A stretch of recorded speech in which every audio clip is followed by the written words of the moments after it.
Hello viewers, আসসালামু আলাইকুম and welcome back to my channel.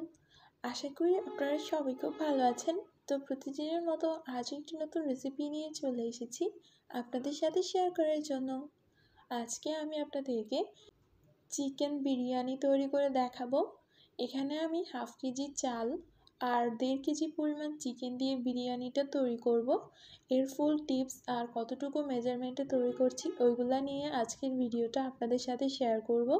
আশা করি আপনাদের কাছে অনেক ভালো লাগবে। বিরিয়ানি কিন্তু আমরা সবাই কম বেশি খেতে অনেক পছন্দ করি। তো চলুন দেখে নেওয়া যাক। তো এখানে হচ্ছে ফার্স্টে আমি চিকেন নিয়ে নিচ্ছি। এখানে চিকেনের আমি 4 পিস করেছি। আপনারা চাইলে ছোট ছোট টুকরা করে নিতে পারবেন।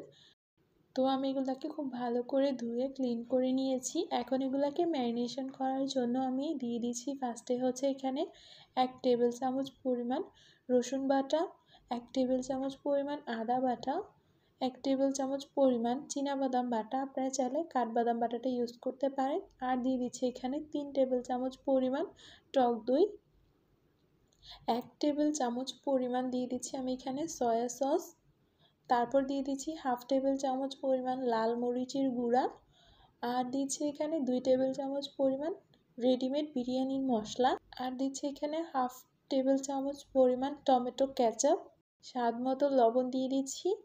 তারপর সব কিছু একসাথে ভালো করে মিশিয়ে নিব।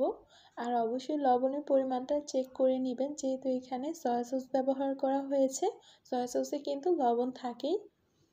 তো আমি এগুলাকে ম্যারিনেট করে নিয়েছি। আর এরই মাঝে আমি চিকেনের যে সলিড অংশগুলো ছিল ওইগুলাতে একটু নাইফ দিয়ে কেটে নিয়েছি এভাবে। এতে করে ম্যারিনেশনের যে মশলাটা আছে ওইটা চিকেনের ভিতরে ভালো করে ঢুকবে।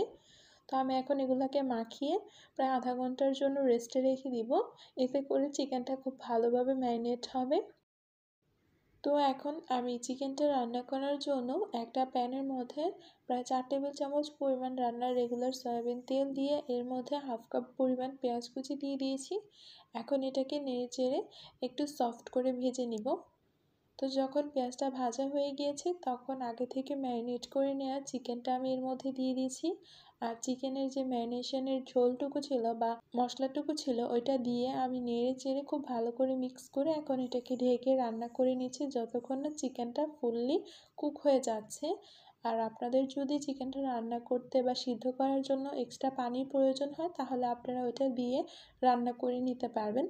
তো আমি আর সম্পূর্ণ প্রসেসটা দেখালাম না, একদম রান্নার শেষ পর্যায়ে আপনাদেরকে দেখিয়ে এগুলাকে আমি এখন উঠিয়ে নিচ্ছি যখন তেলটা বেশি এসেছে। তারপর আমি ওই তেলের মধ্যেই চালগুলা ভেজে নিব বিরিয়ানির জন্য।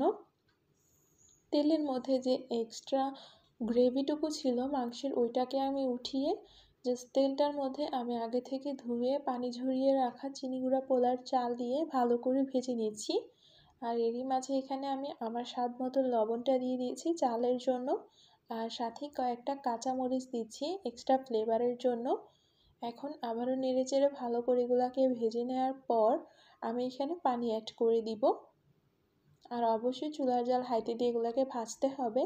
তো যখন এগুলো ফুললি ভাজা হয়ে গিয়েছে তখন এখানে আমি যেহেতু হাফ কেজি পরিমাণ পোলার চাল নিয়েছি তাই এখানে আমি 1 কেজি পরিমাণ পানি দিচ্ছি। আমি এখানে নর্মাল পানি দিচ্ছি, আপনারা চাইলে ফুটন্ত পানিও দিতে পারবেন। তো আমি এখন এটাকে ঢেকে অপেক্ষা করছি পানিটা চালের গায়ে গায়ে হয়ে যাওয়া অবধি। তো পানি আর চাল যখন সমান সমান হয়ে গিয়েছে তখন আমি এগুলাকে একটু নেড়ে চেড়ে দিচ্ছি। নেড়ে চেড়ে তারপর আমি চালটাকে 5 মিনিটের মতো দমে রেখে দিব। তো 5 মিনিট পর ঢাকনাটা উঠিয়ে আমি আবারও একটু নেড়ে চেড়ে দিচ্ছি, নিচ থেকে উপরে আবার উপর থেকে নিচে করে দিচ্ছি। তারপর এখানে আমি আগে থেকে রান্না করে নেওয়া চিকেনটা অ্যাড করে দিচ্ছি। তো একে একে 4 পিস চিকেন আমি সাজিয়ে নিয়েছি। আর উপর থেকে যে এক্সট্রা ঝোলটুকু ছিল ওইটাও দিয়ে দিয়েছি। আর সাথে এখানে আমি 4টা ডিম সিদ্ধ দিচ্ছি। এগুলোকে আমি ভেজে নিয়ে যে সিদ্ধ করে দিয়ে দিয়েছি। দিচ্ছি কয়েকটা আলু বোখারা, দিচ্ছি এখানে কয়েকটা কাঁচামরিচ আস্ত, আর উপর থেকে দিয়ে দিচ্ছি পেঁয়াজ বেরেস্তা।